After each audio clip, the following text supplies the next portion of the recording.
আজকে আমাদের এলাকায় রাত্রে 3 জন ডাকাত ধরা হয়েছে। 3 জন ডাকাতি করতে আসছিল।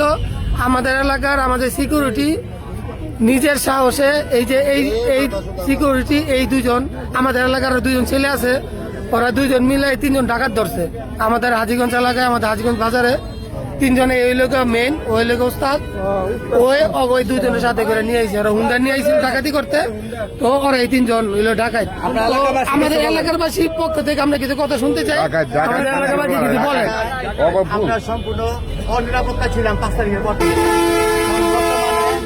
আমাদের অন্যতম ব্যক্তি আমাদের মনীষ সরকার কাকা, ওনাদের কাছে আমরা আবেদন করি হাজগঞ্জের পক্ষ থেকে যে আমাদের বাজারে অনেক চুরিদারি হচ্ছে, আমরা কি করব।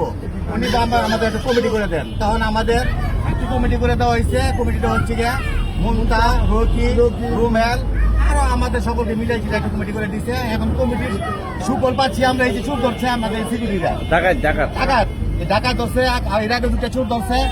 এগুলিকে নিয়ে আমরা মনে করেন আজকে নিরাপত্তার ভিতরে আছি।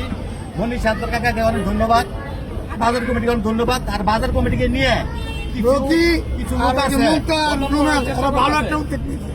আর কমিটির মধ্যে আমাদের কমিটি নিয়ে কি ষড়যন্ত্র, এদের কমিটি নিয়ে ষড়যন্ত্র চলছে। এখন বর্তমানে কিছু আওয়ামী লীগের দোষর আছে, এরা চাইতেছে আমাদের হাজীগঞ্জে চুরিদের হোক, আমাদের দলীয় বদনাম হোক। ওদের জন্য আমরা সবসময় পাশে আছি, ওরা ভালো ভালো কাজ করতেছে, এই জন্য ওদেরকে আমরা সাপোর্ট দিচ্ছি।